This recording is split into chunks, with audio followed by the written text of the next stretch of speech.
So, good morning, everyone, and a very warm welcome to this panel titled, What Does Future Belt and Road Cities Look Like? I'm Wen Xin and from China Global Television Network. It's a great honor to be sitting with our distinguished panelists to explore such an important topic. As we reflect on 10 years of Belt and Road development, today's session will delve into the urban transformations occurring under this vast framework. By 2050, 68% of the world's population will be living in cities. Cities are the center of our economy, but also it is at the forefront of fighting climate change. We're now here in the beautiful city of Dalian, a pivotal port city in China's Asian Silk Road. Now operates over 90 trade routes connecting over 300 ports around the world. The electric trains designed for the Lagos Blue Line embarked from here and arrived in Lagos, the largest city in the West Africa. As we talk about Belt and Road, it's about building connectiveness, about promoting economic development, and increasing focus has been on promoting sustainability. So how are initiatives like BRI helping in building sustainable and resilient urban futures? To explore these questions, now allow me to introduce our distinguished panelists. Minister Yusuf Tuga, Minister of Foreign Affairs of Nigeria. Thank you so much for joining us. Welcome. Thank you for having me. And Mayor Chen Shaowang, Mayor of Dalian. Welcome and thank you for your hospitality. Thank you. And Dr. Ma Jun, the Chairman of the Green Finance Committee of the China Society for Finance and Banking. Welcome. And Ludus Casanova from the Senior Lecturer and Director of the Emerging Markets Institute at S.C. Johnson College of Business at Cornell University. Welcome to the panel. And last but certainly not least, Mr. Gao Guoli, President of the China Center for Urban Development at the National Development and Reform Commission. Thank you so much for joining us. And please join me in welcome our panelists.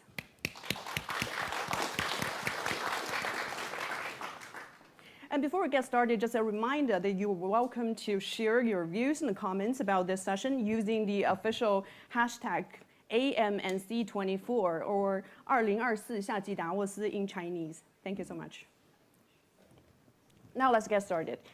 Minister Tuga, I want to start with you because we'll see some real impact of Belt and Roads on economic development and urban development. Would you please share with us your observation of 6 years of joining the Belt and Road Initiative? What do you observe the impact on Nigeria's economy and urban development?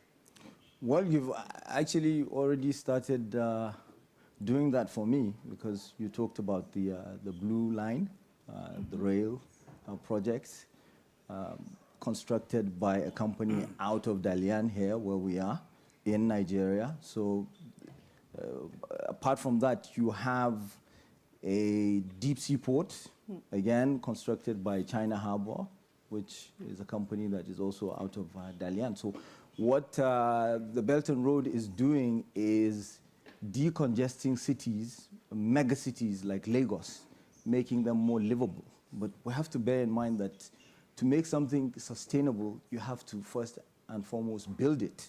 Right. And so we have a situation where the Belt and Road Initiative is building, and then we talk about sustainability. And when we talk about sustainability, we have to look at it through the eyes of the average Nigerian, the average African. Not for us to prescribe for the African what they want. Yeah, we should look at them. So what is the aspiration of the average Nigerian that is young, that is looking to be upwardly mobile, that wants to live in a city, that wants to live in an apartment, decently furnished, with an air conditioner, with a fridge, and of course, all of those things rely on electricity. What type of electricity?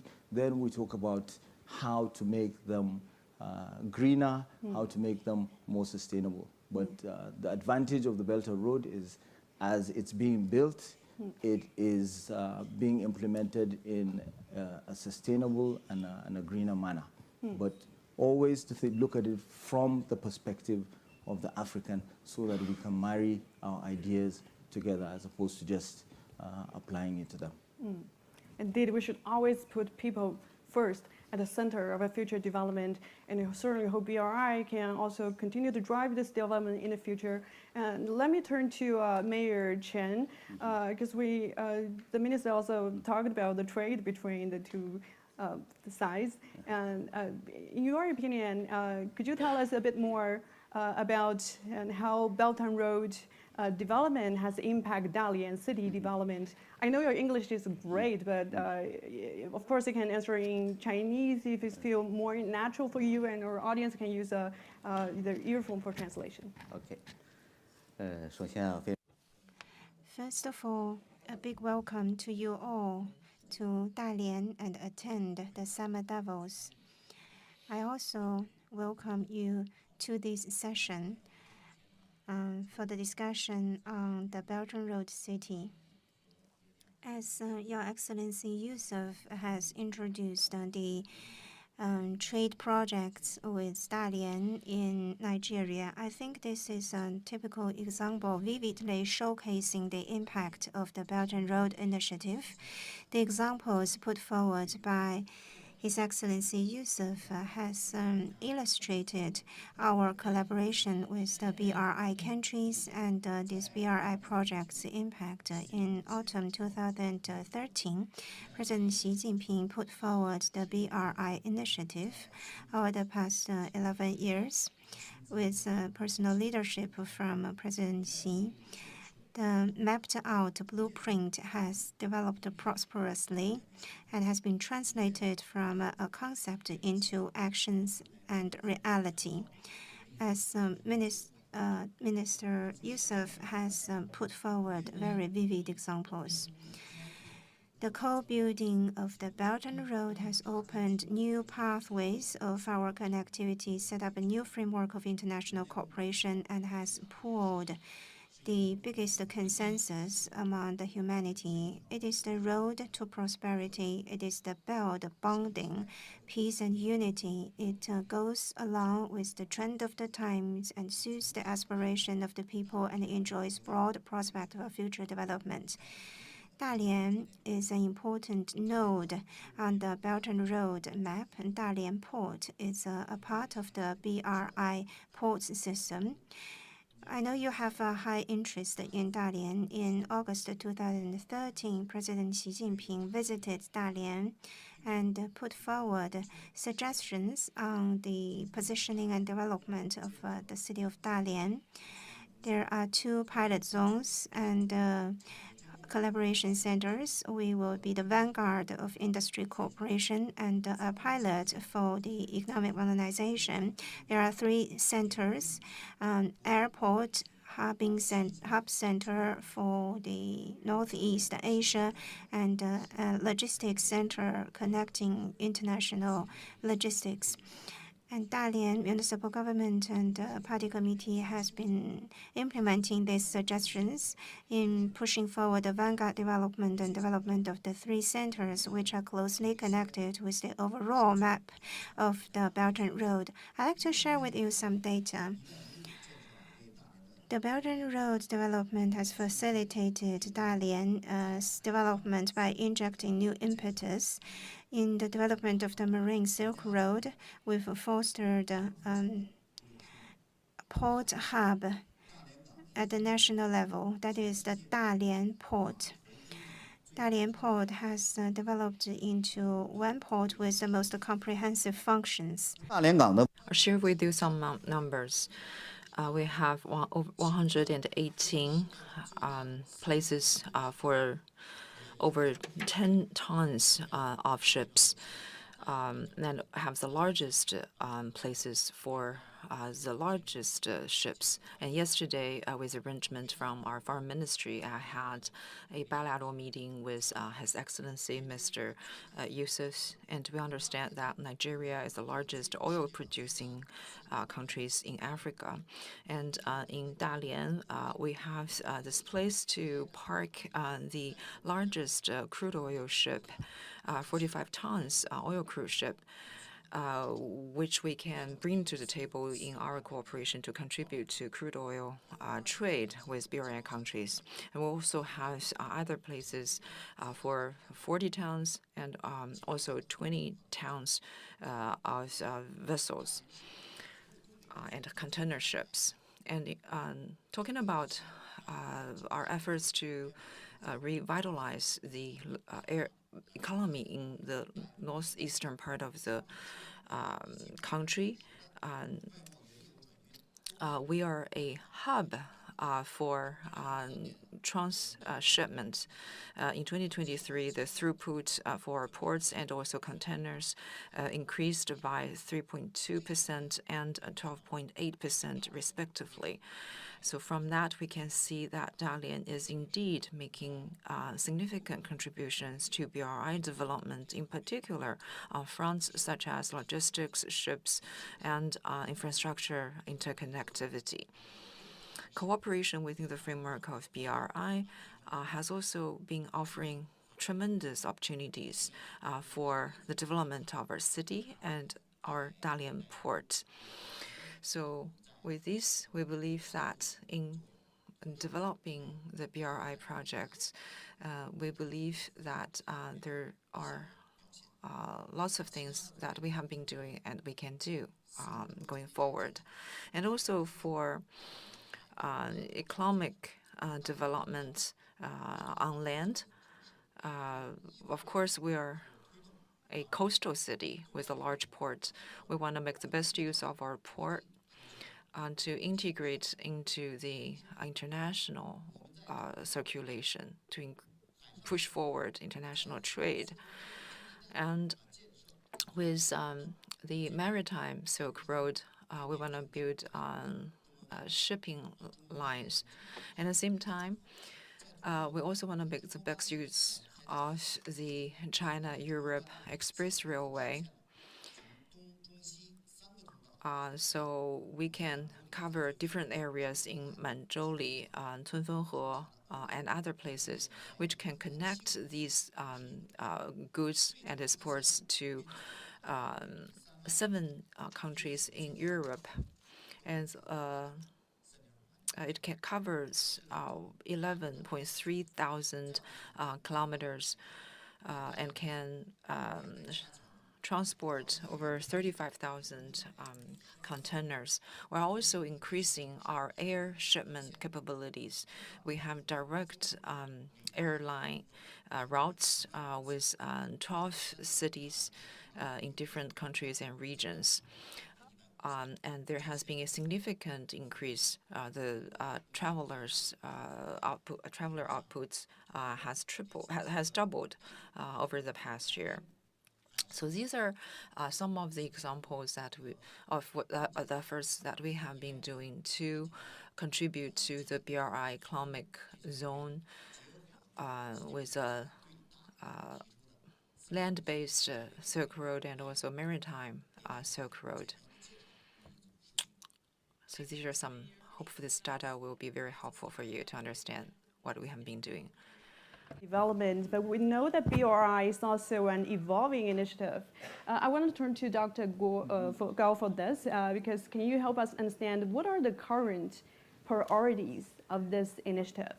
What role can it play in help promoting the fighting against climate change and achieving SDG growth goals? 好，谢谢主持人。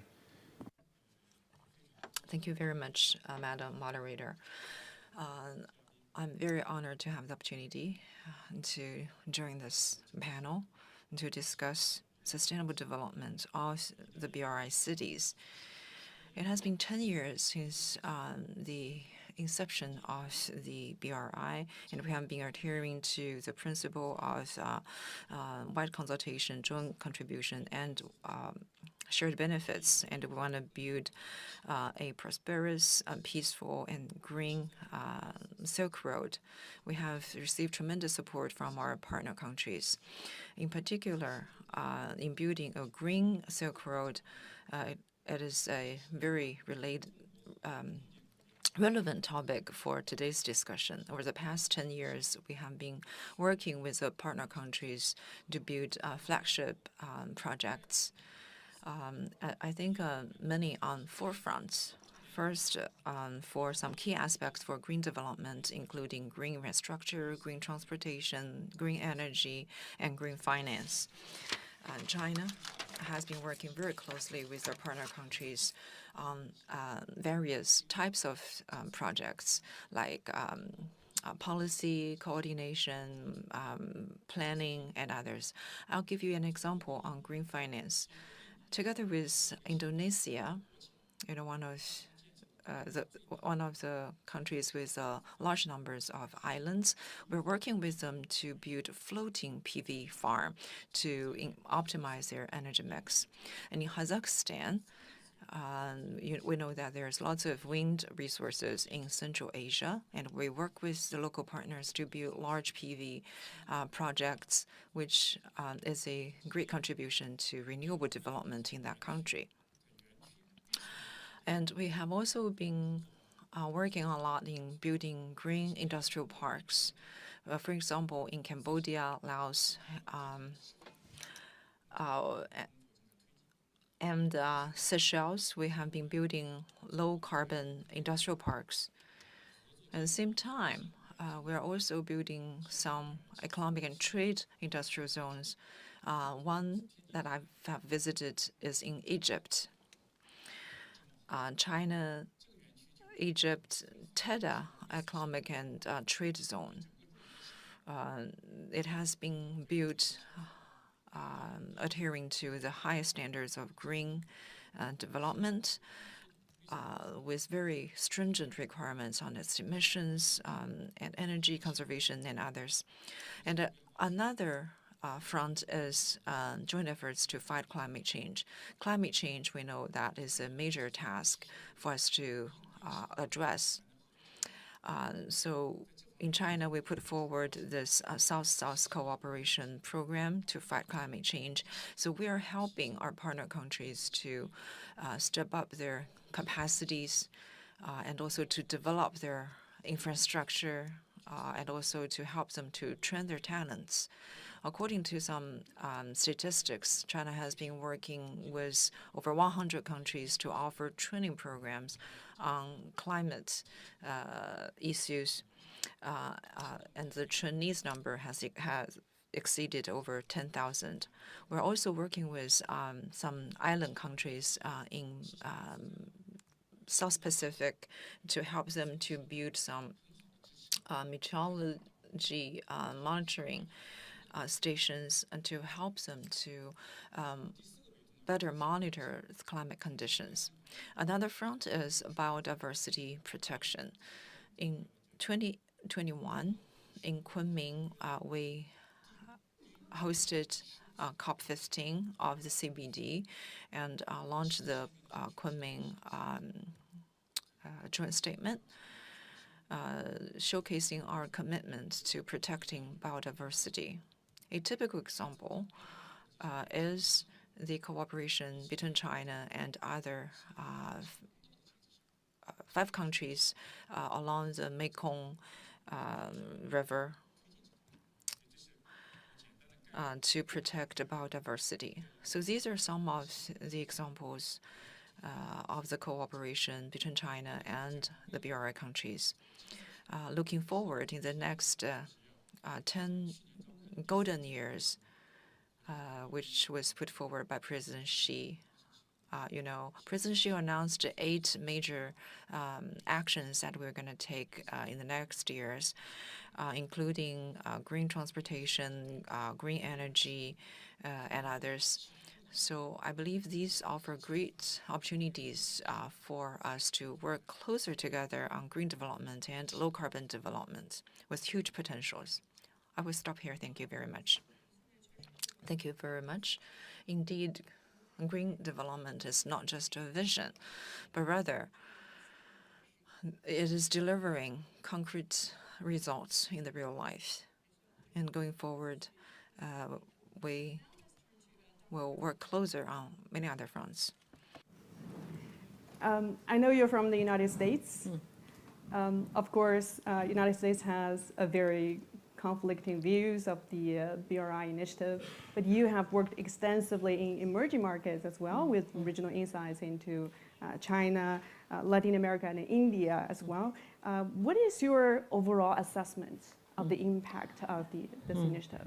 So the total amount of investments of the BRI is estimated at 1 trillion.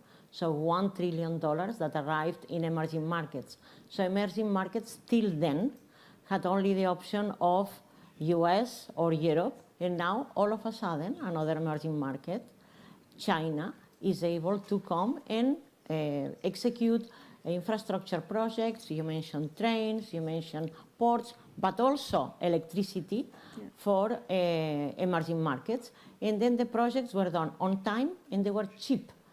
That was tremendous windfall of opportunities for emerging markets. That's one thing. Second thing, also, as you mentioned, there is a lot of more trades South-South. So the global South is looking at each other and opportunities that each other offer. So I would say that overall has been positive, the response from other emerging markets, and probably looking forward to continue. And very few countries have said no to those investments. So I think has been quite positive. Indeed, when you talk about development, because Belt and Road Initiative is an initiative about development, we need financing, and that put it at the center of the economy around the world. We need a financial system to provide the resources needed to build ports, to provide electricity, but it all costs money. So let's turn to Dr. Ma Jun, because you're an expert in this. Could you tell us, is there still a gap in providing necessary financial resources to speed up the infrastructure development and promoting sustainable goals, especially across developing countries, and what more can be done? So I speak from the green finance angle. I guess a lot of us have been talking about real economy and projects and so on. It's connected. For example, Mr. Gao has described a number of projects, for example, renewable energy, some low carbon transportation, for example, railway, and also we have projects like water treatment and solid waste treatment. These are typical green projects which China does domestically and also a lot in the Belt and Road region.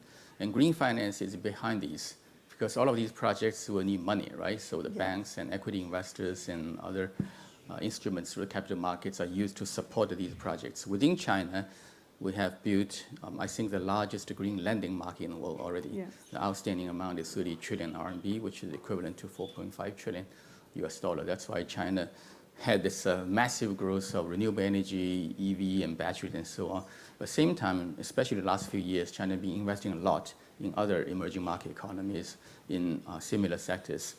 Now, what's happening is that these economies, especially the relatively low-income developing countries, they still lack the infrastructure, the capacity to develop the local green financial system, which means that some of them, they don't have the standards for green finance. They don't have disclosure requirements for green finance. They don't have a mature green finance market, for example, the green bond market. So these are the things which I think the international community need to devote resources to help them. That's why in the past few years, we have set up 2 international platforms to do capacity building for developing country emerging markets. So one is called the Green Investment Principle for the Belt and Road. That was launched in 2018, led by China Green Finance Committee and City of London. It's a joint effort, of course, involving a lot of other organizations, including the WEF. They were one of the founding members of the Green Investment Principle. So under the principle, we have set up many working groups, some on information disclosure regarding environmental and the sustainability indicators, and some on the risk management, risk analysis, assessing the impact of the projects on environment, and some on utilizing blended financing instruments. And the member of this GIP, or Green Investment Principle, has grown from 20-something back a few years ago now to close to 50.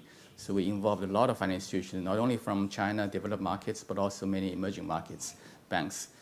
The second platform, which my team launched last year, is for capacity building for broader audience in emerging markets. That's called CASI, Capacity Building Alliance of Sustainable Investment. And it was launched during the COP, and at that time it was 42 members joining the CASI, and as of now it's 58 institutional members from all over the world. They're all coming to help the platform to deliver capacity building to a larger audience in emerging markets. Our aim is to train 100,000 specialists on green finance within emerging markets by 2030. So I was just finishing a seminar under the CASI in Hong Kong for the entire Asia. And a few months ago, I went to Brazil. We did this for Latin American countries. So hopefully, these capacity building efforts, which China took leadership, can be really helpful in stimulating the local development of green financial system in these countries. Great to know a lot of initiatives and mechanisms are already in place to help the sustainable development of BRI. And let me turn to Mr. Gao, because 高主任，我们知道国家 We know NDRC has put forward 20 city BRI Sustainable Development Initiative, which was included into the outcome list of last year's Belt and Road Summit. How can these initiatives help cities in their development? Well, thank you for the question. I would like to focus on city sustainability, as this is the theme of our discussion. We know cities are where the biggest population of the world live. It also converges its productive factors. Cities consume energy. It emits carbon and pollution. However, cities are also the promoters of green development and transition. My personal perspective on city development is that it is pivotal to the possibility of the realization of sustainability for the whole mind. Cities' sustainable development highly aligns with the UN SDG goals. As the moderator has pointed out, in the second quarter of 2019, on the Belt and Road Summit, the Sustainable Belt and Road City Alliance was listed as an outcome, and the secretariat of this alliance sits in my office. Last year, on the Belt and Road Initiative Summit, we further proposed the release of the 20 Sustainable City Cooperation Agreement, and this agreement was listed in the outcome documents as well. We are liaisoning with many domestic and international cities and discussing about next steps. I would like to briefly present our considerations for this 20-city alliance. We have 6 priorities. First, we want to co-build smart cities. First, we want to co-build habitable cities. Cities must be habitable, and being habitable might be the feature to be commonly discussed by domestic and international attendees, including convenience in transportation, the quality of life. So in Chinese cities and BRI cities, we see ample room for further development. And the second, green cities, resilient cities. As moderator has talked about this in the very beginning, in the context of extreme weather conditions, and how can we have resilient cities is important. In case of emergencies, we must have diversified supply and industrial chains as alternative backup. We should consider pandemics and major natural disasters. How can citizens be quarantined? How can they be evacuated in a safe and efficient manner?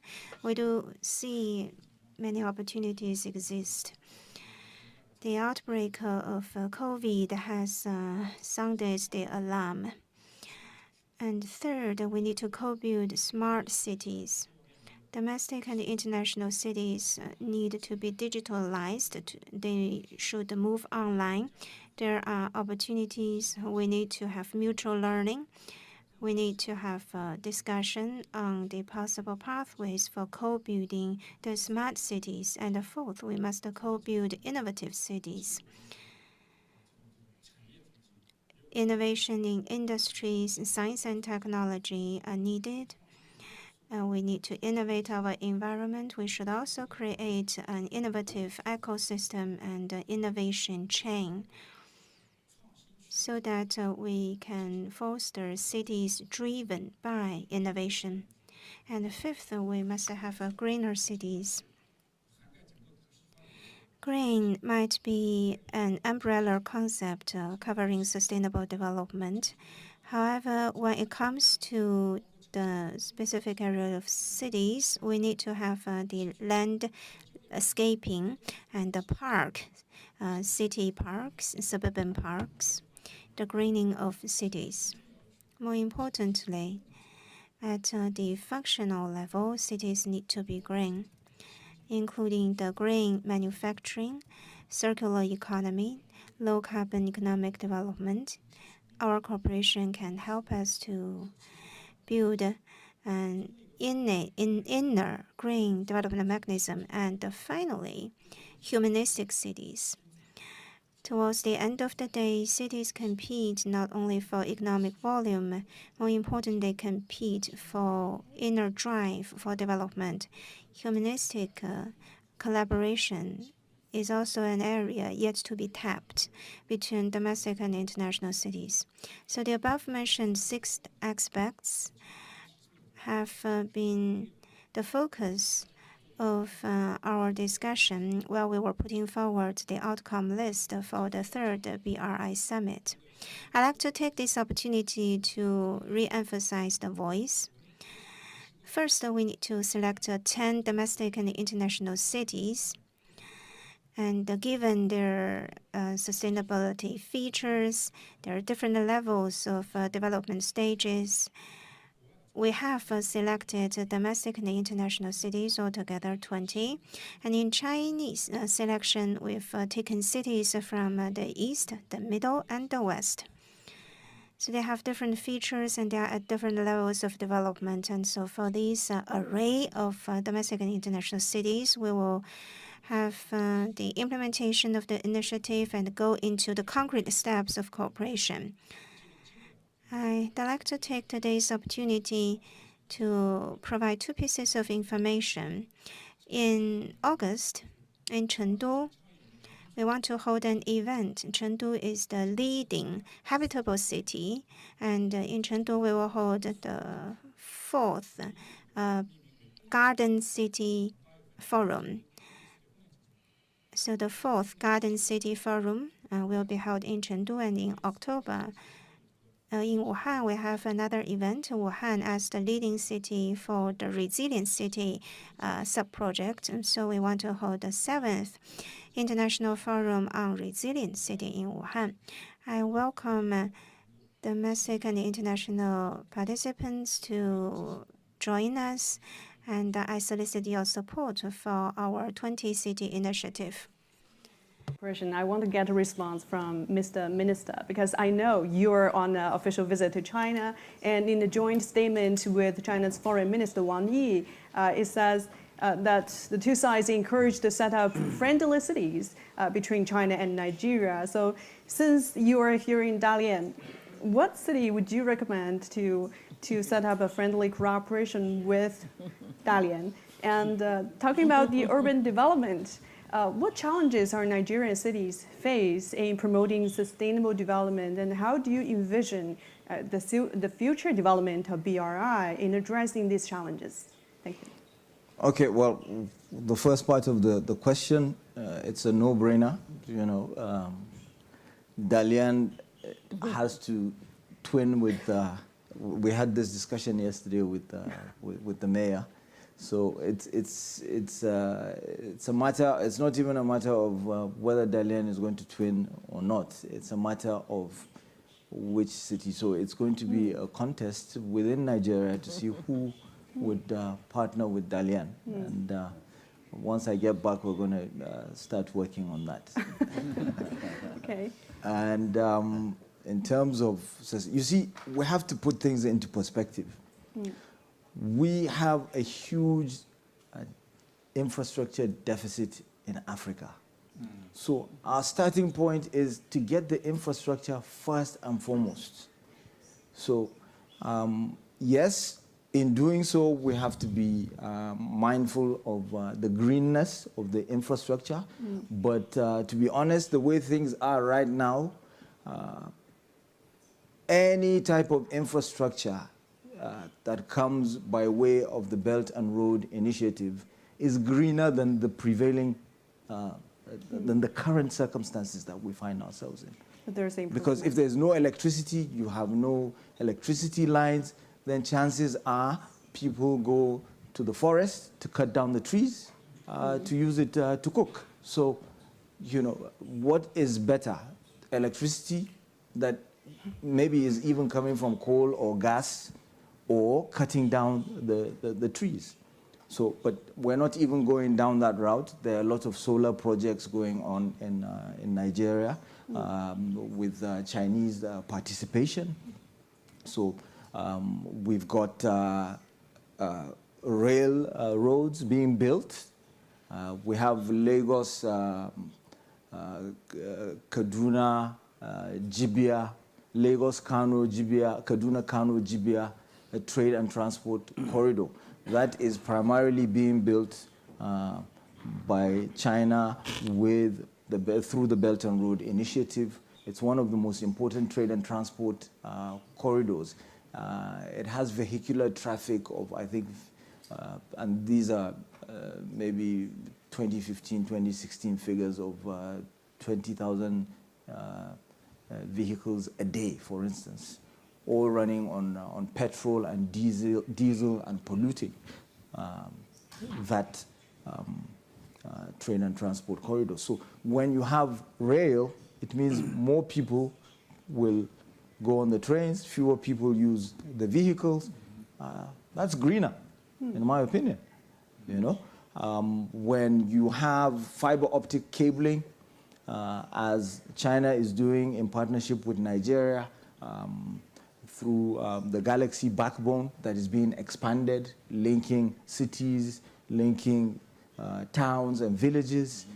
Again, you have young people gaining access to the internet and learning more about the virtues of being green, of being sustainable.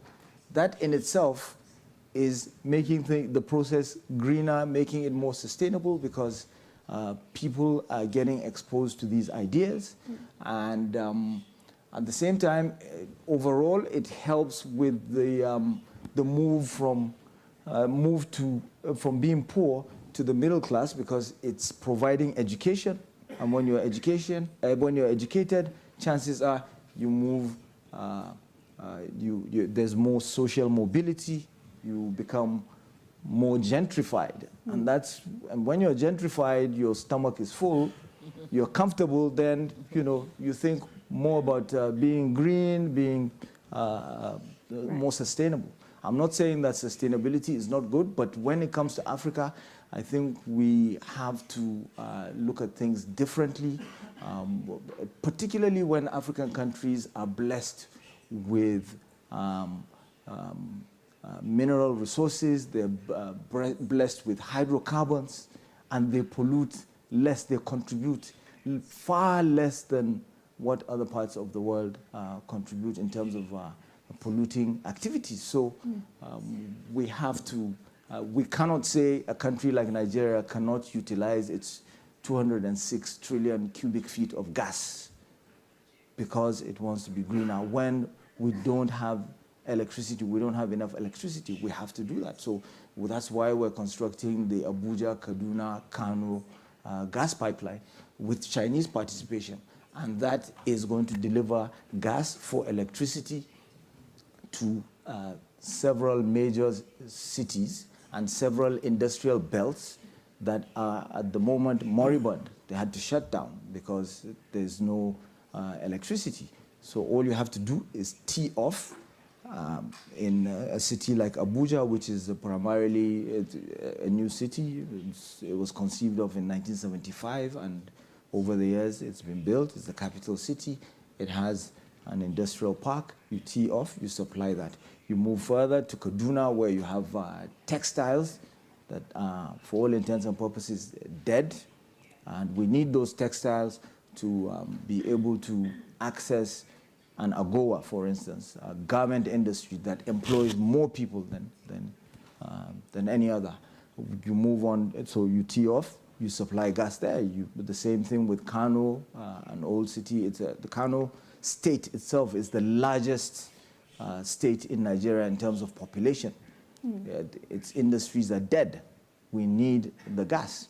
And the positive thing, again, about infrastructure is it provides immediate employment. We have a population of 200 million. I know that's not much in China, but 200 million in other parts of the world is a lot. We're going to be 400 million by the year 2050. We're going to be the third largest country in the world. We have a youthful population. We need to create jobs as quickly as possible. And that's what infrastructure does, because from clearing the site, from the actual construction, laying the rail lines, or the road construction, laterite and asphalt and all of that, you're employing the local people. It's stimulating the local economy. People are cooking, and so on and so forth. People have to eat. It provides that employment, and by and large, infrastructure allows you to grow. You can achieve double-digit growth through infrastructure. The way we've seen it in Nigeria, it could be as high as 10 to 12 that infrastructure contributes. Agriculture would contribute about 8 to 10. But with the combination of infrastructure, agriculture, and manufacturing, because we have special economic zones, that combination would give us double-digit growth. So these are the sort of things we're trying to do, but we're being practical. We're in a race against time, so we want to be more sustainable. We want to have more sustainable cities, but at the same time, we have to be very, very pragmatic. Oh, they're certainly fair, because historically, developing countries contribute very little to the carbon emissions. And there is a right for development, and China, as a member of the Global South, strongly believe that the developed countries should provide more financial resources to help developing countries to grow sustainably. And I will let Mayor Chen respond to that friendly city later, but I want to turn to Dr. Ma Jun at the moment, because one way to help developing countries is to provide green technology products. And Mr. Minister talked about the solar projects in Nigeria. China has a significant, green tech industry, but not every country is happy about it. But in your opinion, how will this green industrial capacity help the development about the green development and low carbon transition across the developing world? As I said, China has grown its green finance massively, and these financial instruments actually supported a few major green economies. For example, renewable energy. Right? We had solar, wind capacity now, I think in terms of addition, 50% of the world. And we had the EV industry, that's 60% of the world in terms of production and consumption. In some category of battery, we are 70% of the world. A key feature of that is it's big. When it's big, you got the economy of scale, which means that the cost is lower.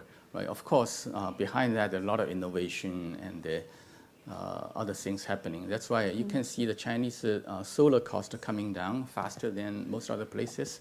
China's EV costs coming down much faster than many other places. Chinese battery costs coming down faster than other places. So the world needs to work together to enjoy the lower cost and actually relatively high quality Chinese green manufactured goods in two ways. One is trade. Right? So if emerging markets, developing country, you need these equipment, import from China, of course, let's install them through a project and so on. And The other collaboration that led these Chinese firms to set up a joint venture, right? In some countries. I've seen that in Hungary, I've seen that in Indonesia, I'm seeing that in Brazil, and maybe in Africa as well in the future. And by doing so, I think it will transfer the knowledge, capacity, and technology to the host countries, and probably further lowering the cost, right? Because you avoid some of the transportation and also relatively higher labor costs in China. At the same time, creating jobs and creating skill sets in the local economy. So I think these two legs need to be fully used, really to help not only domestically in China, but also the global economy, especially emerging markets, to speed up the process of decarbonization. Okay, and Mayor Chen, let me turn to you now, 陈市长。那么刚才我们也谈到了这个。So we're talking about partnership cities and how we can work together on sustainability at the level of cities. Could you talk to us about your best practices here in Dalian? Well, a little commercial here, maybe. Over the past days, while you were here in Dalian, perhaps you could get a feel of green development here in Dalian, how it is benefiting the people here. And over the past years, we have seen the perfect weather here, lots of sunshine, so you can feel that a good environment is the best benefit we can create for our people. And also for the visitors here, you can all feel all the benefits of green development. So for our city, we're making our efforts on 3 fronts. First, control pollution. Over the past decade, we were making every efforts to ensure that the sky is green and we have green grass and also clear water. So every year now we have 319 days where we can see blue sky. Well, you can see the blue sky here every day here. Well, fortunately, we're not organizing WEF in those 40 days. Well, it is not smog days. It is just cloudy days with high air qualities. All the same. So, well, you can only see raining days and also sunny days here in Shanghai, in Dalian. And then another front is green and low carbon transition for sustainability. And on this front, I like to share some of our practices. First, we push for upgrading of our industries on 3 areas. So for equipment manufacturing, we're digitalizing the sector to save energy and reduce emission. And for petrochemicals, we're also pushing for a more integrated industrial chain, not just processing oil, but also we want to extend to the downstream to produce, say, textiles to add more value to this sector. And third, we're also making plans for strategic industries with a special focus on renewables. And we're also pushing for energy transition. Here in Dalian, green installed capacity here is accounting for 60% of the energy mix. Non-fossil fuel electricity generation, 73%. So we make the best use of the wind PV and also storage capacities to push for green energy transition. We're also advocating for a green way of life, sorting garbages and also promoting consumption in a green manner. We also step up our efforts to protect the environment, to protect the nature. So we're making a lot of efforts to build a habitat for the migrant birds here, and we're expecting to see the approval from the United Nations this year for that. Well, Mr. Gao, do you think Dalian can be one of the 20 cities? Well, Dalian is a place with a long history, and it's a beautiful city. It's my first visit here post-COVID. Indeed, I can see how much cleaner and more beautiful the city now is compared with before. And of course, we look forward to receiving the application from Dalian for the 20 cities, and I look forward to more discussions with you in how we can build sustainability. Well, that is a very diplomatic answer. Because we know that businesses play a vital role in driving BRI investment and sustainable development. From your observation, what role do they play from multinationals to smaller ones, from Chinese companies to local businesses? How are they contributing to this, and how can they better support sustainable development? Thank you. But first, I wanted to say thank you to Mayor Chen for the beautiful cultural soiree yesterday. The food, the people, the handicrafts were tremendous. Thank you. So you and your team did a tremendous job.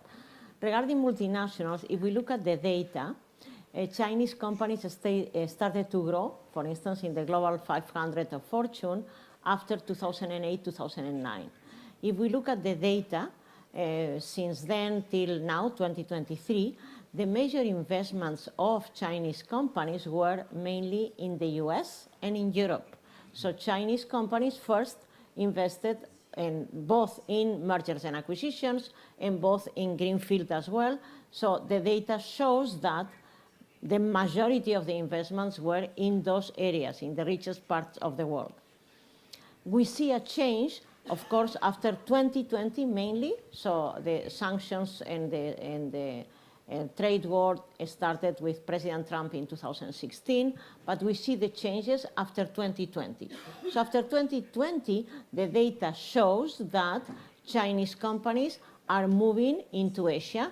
And actually this year, 2023, we are preparing a report that we publish every year in my institute, in the Emerging Markets Institute, with my colleague Anne Miru.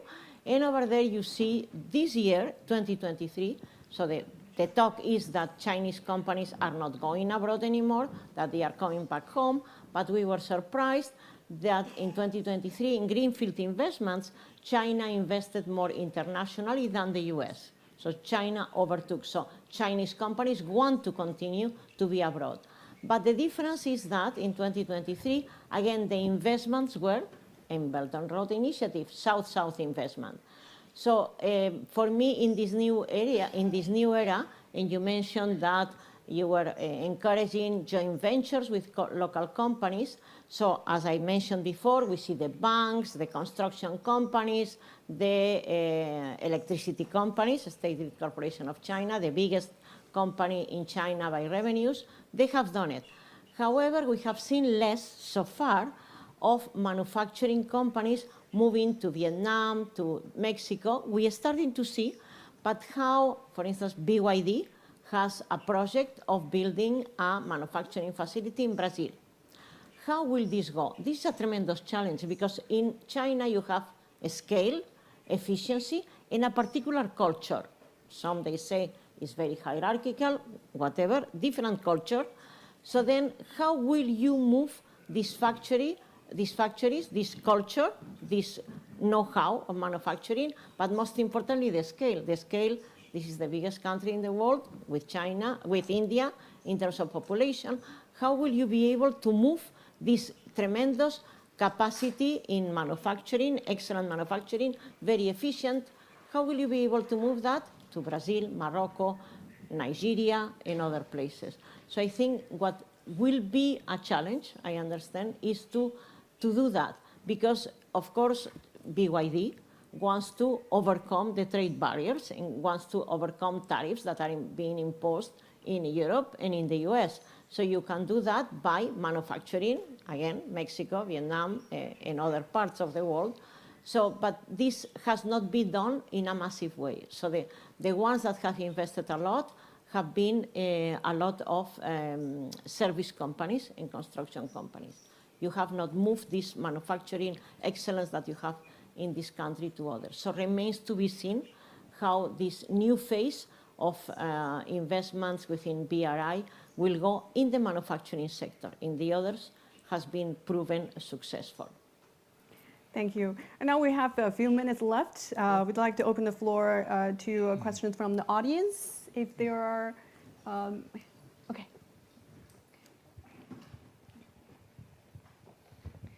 I have a question to Mr. Minister. So I'm from Jinko Solar. We are the top solar manufacturers globally. And personally, I take a course in Lagos Business School with serendipity. So we are talking about energy transition or climate change. So I wonder if any transition plan for Nigeria, and we know that China are very strong in renewable energy. So do you think how Nigeria can benefit from this? Thank you.